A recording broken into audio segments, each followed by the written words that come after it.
বলি লীলাবতী, আরে ও লীলাবতী, ঘরে কি কিছু খাওয়ার নেই? এত বেলা হয়ে গেল, এখনো মুখে জল পড়েনি যে। ঘরে চাল ছিল না বাবা, মায়া বৌদির কাছ থেকে এনে ভাত চড়ালাম। উঠোনটা ঝাড়ু দিয়েই তোমায় আমি খেতে দিচ্ছি। তা মানুষের বাড়ি থেকে ধার দেনা করে কদিন চলবে মা? আমি যে জাল নিয়ে বের হব তাও সম্ভব নয়, দিনে দিনে অসুস্থ হয়ে যাচ্ছি। না না, তোমায় কোথাও যেতে হবে না বাবা, আমি জাল নিয়ে যাব। না না মা, তা কি করে হয়? তুই জেলে সর্দারের কন্যা হয়ে মাছ ধরবি, মানুষ বলবে কি? এপাড়ার অন্য মেয়েঝিরা পারলে আমি পারবো না কেন? তুমি তোমার জাল আর নৌকাটা আমায় দিও, আমি চেষ্টা করে দেখি কিছু পাওয়া যায় কিনা। বেশ মা, তাই যা। তুই যদি কিছু টাকা আনতে পারিস তবে আমার চিকিৎসাটা হবে। এখন যাও, হাত মুখ ধুয়ে এসো, আমি তোমার জন্য খাবার বেড়ে দিচ্ছি।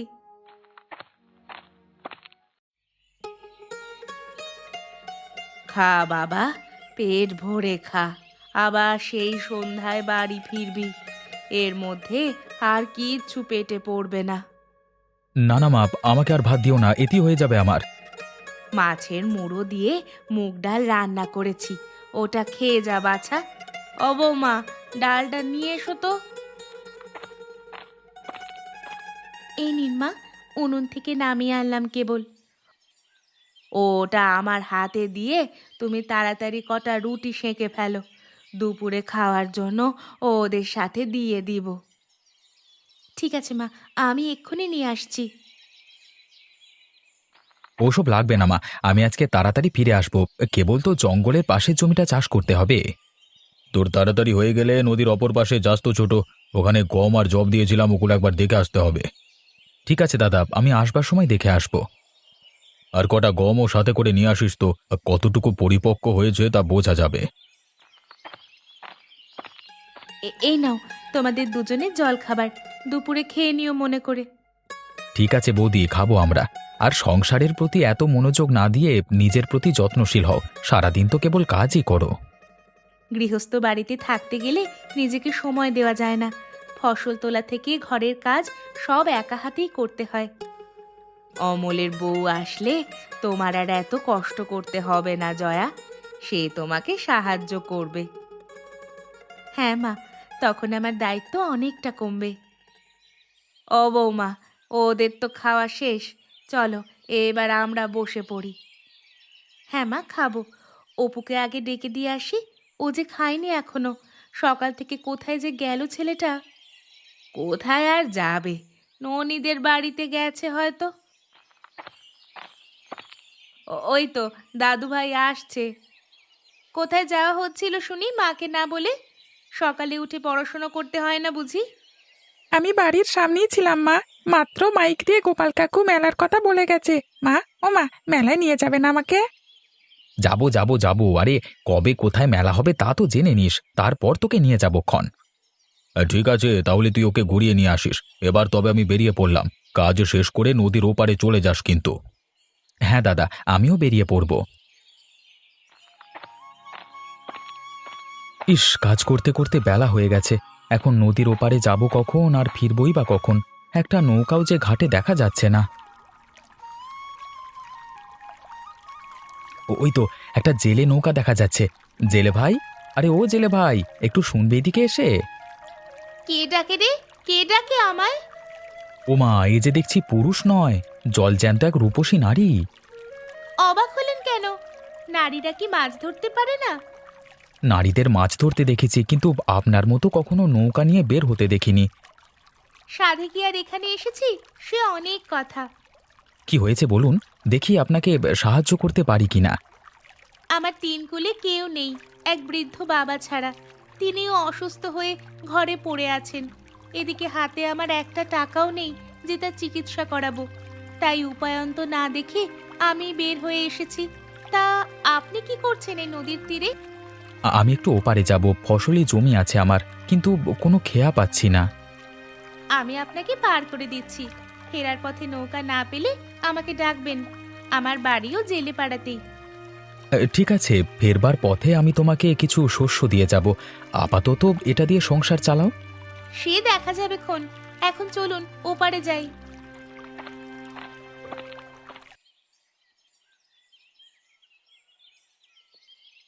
মা, ঘরে আছো তুমি? হ্যাঁ বাছা, আয়। অমলও আছে দেখছি। যাক, সবাইকে একসাথে পেয়ে ভালো হলো। কিছু বলবে দাদা? হ্যাঁ অমল, আমরা ভাবছিলাম তোর বিয়ে দিয়ে নতুন বউ আনবো ঘরে, সে নিয়েই তো কথা বলতে এসেছি।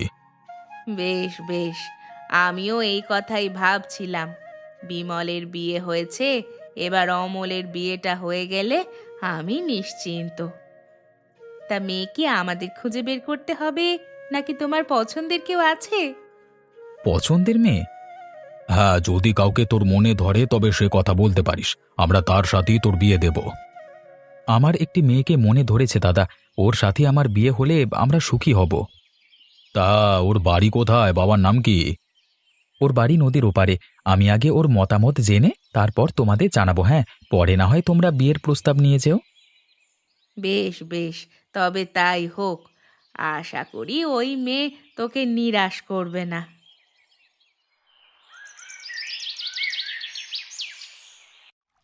এ কি বলছেন আপনি?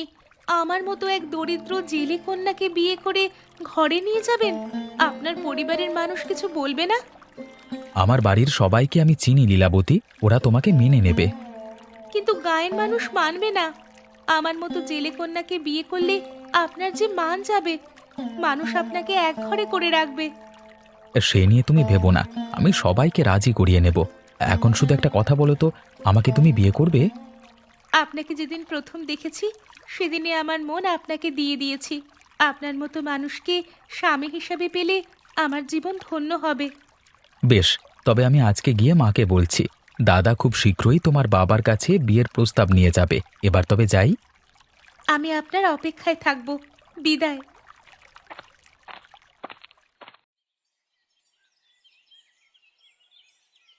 কি, তুই ওই জেলে কন্যাকে বিয়ে করবি? হ্যাঁ মা, লীলাবতীকে আমার খুব মনে ধরেছে। বিয়ে যদি করতেই হয় তবে ওকেই করব।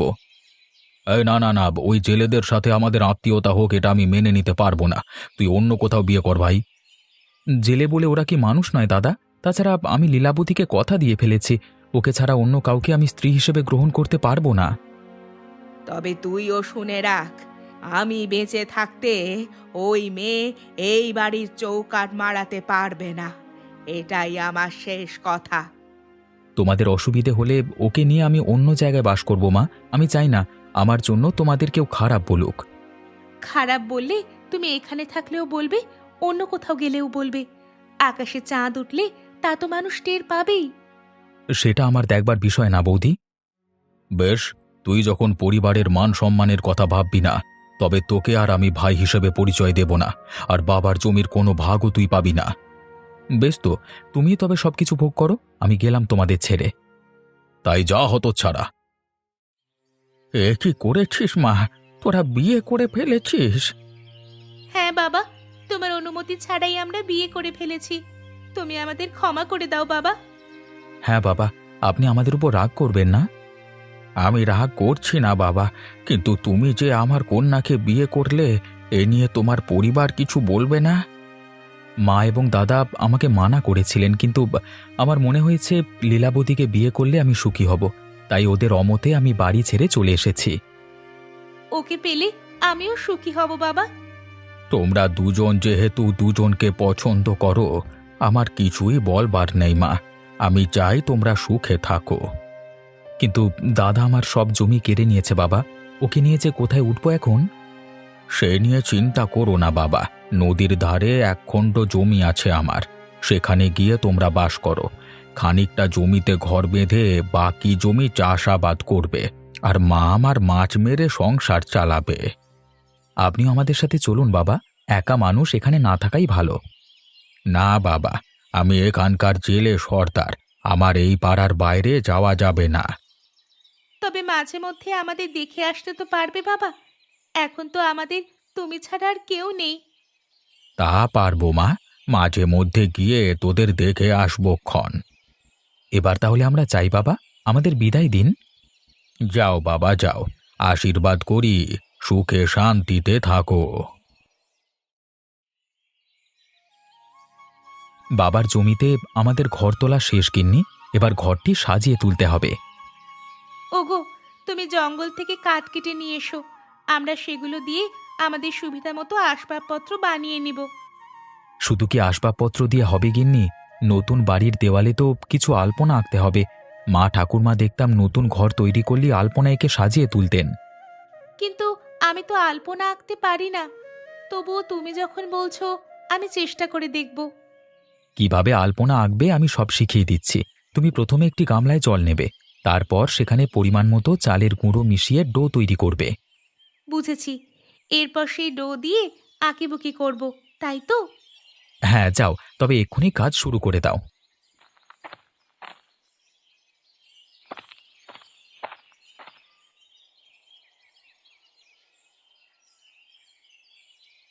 ডো করা শেষ। এখনই তবে আলপনা আঁকা শুরু করি। কিন্তু কি আঁকবো আমি? কি আবার ফুল পাখি শঙ্খ মাছ এসবই। আমি তো মাছ ছাড়া কিছুই আঁকতে জানি না। বেশ বেশ, তবে তাই আঁকো, বাকিগুলো না হয় আমি আঁকবো। গিন্নি, আরে ও গিন্নি, বলি রান্না বান্না হলো তোমার? আমার আবার মাঠে যেতে হবে তো। আমার প্রায় শেষ। তুমি পাটি বিছিয়ে বসো, আমি খাবার নিয়ে আসছি।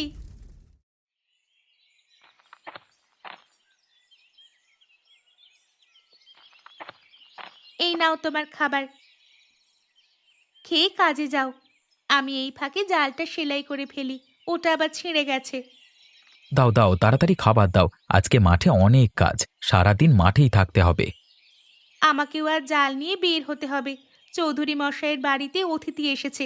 গিন্নিমা বলল নদীর মাছ দিয়ে আসতে।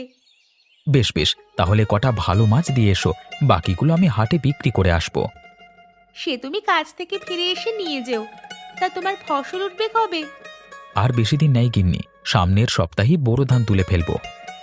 তবে তো আমাদের গোলা তৈরি করতে হবে গো। এত ধান গোলা ছাড়া যে রাখা যাবে না। সে তো করতেই হবে। কালকে আমরা কাজে যাব না, দুজনে মিলে জঙ্গল থেকে বাঁশ কেটে গোলা তৈরি করব, কেমন? ঠিক আছে, আমি কাল তবে আর মাছ ধরতে যাব না। আর শোনো গিন্নি, কিছু ফসল তোমার বাবার বাড়িতে দিয়ে এসো। বাবা বুড়ো মানুষ, কিছু করতে পারে না, এই ফসলগুলো পেলে তার কষ্ট কিছুটা কমবে। ঠিক আছে, ফসল উঠলে দিয়ে আসবো। আর তোমার বাড়িতেও কিছু ফসল দিয়ে এসো, মা দেখলে খুব খুশি হবেন। না না লীলাবতী, ও বাড়িতে আমি আর যাব না, ওদের সাথে আমার কোনো সম্পর্ক নেই। ওনারা সেদিন রাগের মাথায় কি থেকে কি বলে ফেলেছে তা নিজেরাই জানেন না। তুমি ওসব নিয়ে রাগ করো না তো। তুমি কি ভাবছো ওই বাড়িতে আমি ফেরবার চেষ্টা করিনি? অনেকবার দাদাকে বলেছিলাম আমাদের একটু থাকবার জায়গা দিতে, কিন্তু তিনি আমাকে ফিরিয়ে দিয়েছেন। কি জানি বাপু, আমি তো এত সব জানি না। এসব হয়তো বৌদিদির বুদ্ধিতে হয়েছে। তাই হবে, না হলে আমার সহজ সরল দাদাটা এত কঠিন হলো কিভাবে?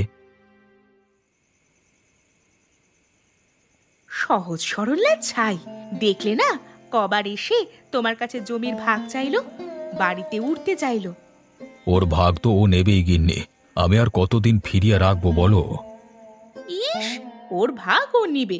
বলি, ওই জেলের মেয়েকে বিয়ে করে বংশের মুখে চুনকালি দেওয়ার সময় কি ভাগের কথা মনে ছিল না? তখন তো বড় মুখ করে বললে এই বাড়িতে থাকবো না, অন্য জায়গায় বাস উঠিয়ে নেব। এখন মরুক না খেয়ে। তো এখন কি করতে চাও তুমি? জোর করে যে অমলের বাড়ি জমি আত্মসাৎ করব, ও আইন আদালত করলে তো আমাকে জেলের ভাত খেতে হবে। বুদ্ধি থাকলে জেলের ভাত খেতে হবে না। তোমার বুদ্ধি নেই, তাই এত ভয় পাও। বেশ, তোমার তো অনেক বুদ্ধি, এখন একটা বুদ্ধি দাও দেখি। শোনো, এখনো সব সম্পত্তি মায়ের নামে। তুমি মাকে ভুলিয়ে ভালিয়ে দলিলগুলো নিয়ে নাও। এরপর সব কিছু আমাদের হাতে থাকবে। তখন জমি জমা সব নিজেদের নামে লিখিয়ে নেব। বেশ বেশ, তবে মাকে বলে দেখবো আমি, কেমন? আরে গর্ধপ, এভাবে বললে কি মা শুনবে? তুমি মাকে ভালো মন্দ কিছু খাওয়াও আগে, তাহলেই না তার মন নরম হবে। বেশ, তবে কালই তার জন্য ভালো ভালো সব খাবার কিনে আনছি। এবার ঘুমাও, অনেক রাত হলো তো। আমার ঘুম আসছে না গো। যতদিন তুমি সব সম্পত্তি আমাদের নামে না করছো, ততদিন দু চোখের পাতা এক করতে পারবো না। এত লোভ করো না গিন্নি, কথায় আছে অতি লোভে ক্ষতি খুব।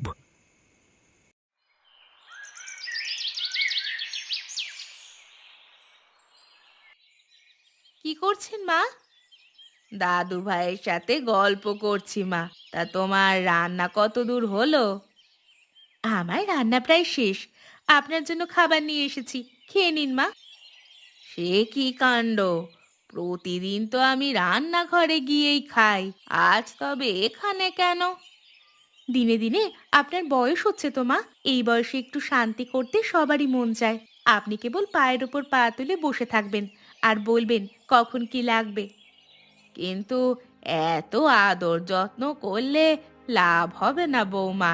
তোমাদের আমার জমির একটা কণাও বেশি দিব না, যার যা ভাগ তাই পাবে। এ কি বলছো মা? আমরা জমির জন্য তোমার সেবা করছি, এটা তুমি বলতে পারলে? তোমরা করতে পারলে আমি বলতে পারবো না কেন? শোনো বৌমা, তোমরা কখন কি কুবুদ্ধি করো সব আমার কানে আসে। এমন কোনো কাজ করো না যে তোমাদের সব হারাতে হয়। আমরা যে জমির জন্য সলা পরামর্শ করছি তা তিনি জানলেন কিভাবে? এখনো বুঝতে পারোনি? তোমার এই গুণধর ছেলে সব বলেছে, তাছাড়া আর জানবে কিভাবে? কি অপু বলেছিস? তবে রে শয়তান, আজকে তোর একদিন কি আমার একদিন। না বাবা, আমি কিচ্ছু বলিনি, বিশ্বাস করো আমি কিচ্ছু বলিনি। তুমি আগে জমির কাগজপত্রগুলো নাও, না হলে পাখি উড়ে যাবে। ওগুলো তো মায়ের কাছে, মা না দিলে নেব কিভাবে? না দিলে জোর করে নিব, তবুও আমাদের ওই জমি লাগবে। বেশ, তবে তাই চলো, আগে মায়ের আলমারিখানি খুলে দেখি। ওরা ঠাকুমার কাগজপত্র জোর করে নিয়ে নেবে, এটা তো ঠাকুমাকে এক্ষুনি জানাতে হয়। যাই যাই, তাড়াতাড়ি তাকে গিয়ে বলি। গিন্নি, আরে ও গিন্নি, জ্বালবোনা হলো তোমার? আমাদের যে আজকে জঙ্গলে বাঁশ কাটতে যেতে হবে। আমার কাজ শেষ, তুমি ঘর থেকে কুঠারটা নিয়ে এসো তো। অমল, অমল, বাবা বাড়িতে আছিস? সে কি, কে আপনি? আমি অমলের মা। তা তুমি সেই লীলাবতী, তাই না? ও মা, আপনি? ও তো ঘরে। এতদিন পর আমাদের কথা মনে পড়লো মা। অমলকে একটু ডাক দাও তো, আমি বড় বিপদে পড়ে এসেছি। ওগো, এই একটু আসো তো বাইরে, মা এসেছেন। সে কি মা, তুমি আমার বাড়িতে? হ্যাঁ বাছা, একটা বিপদে পড়ে এসেছি। কি বিপদ মা? বড় বউ আর বিমল যুক্তি করে আমার সব সম্পত্তি নিয়ে নিতে চাইছে।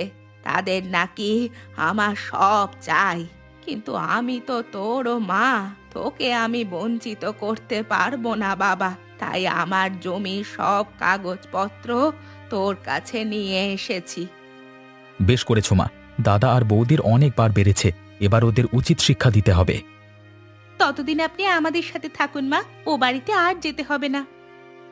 অবশ্যই থাকবো মা, ওই লোভীগুলোর কাছে আর না। ওরা সম্পত্তির জন্য যে কোনো সময় আমায় খুন করে ফেলতে পারে। লীলাবতী, তুমি মাকে ঘরে নিয়ে যাও।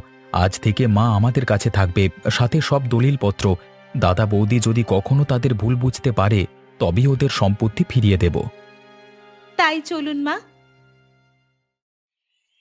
হায় হায় হায় হায়, আমার যে সর্বনাশ হয়ে গেছে। এতগুলো কাগজ নিয়ে মা চলে গেছে আর আমি টেরই পেলাম না। আমি তোমাকে আগেই বলেছিলাম গিন্নি, মায়ের সাথে এরকম আচরণ করো না। এখন বুঝেছো মজা? চুপ করো তুমি। মা যে বাড়ি ছেড়ে চলে গেছে সেটা আটকাতে পারলে এমনটা হতো না, তাও তো তুমি পারোনি। সে কি আমাকে বলে গেছে নাকি? আমিও তো কেবল শুনলাম মা বাড়িতে নেই। এখন যদি মা অমলের কাছে গিয়ে ওঠে তখন আমাদের কি হবে বলো তো? ও যে সকল অন্যায়ের প্রতিশোধ নেবে। তাই তো করবে গিন্নি, সুযোগ পেলে কি ও ছাড় দেবে? না না না, এটা হতে দেওয়া যাবে না। ওই জমি আর বাড়ি না থাকলে আমাদের যে পথে বসতে হবে। যে করেই হোক অন্তত আমাদের ভাগের সম্পত্তিগুলো উদ্ধার করতেই হবে। তাহলে এক্ষুনি কাকার বাড়িতে যাও, ঠাকুমা সেখানেই আছে। যদি তার কাছে ক্ষমা চাও তবে তিনি নিশ্চয়ই সব ফিরিয়ে দেবেন। সত্যি বলছিস অপু, মা ওখানেই আছে? হ্যাঁ বাবা, আমাকে সব বলে গেছে।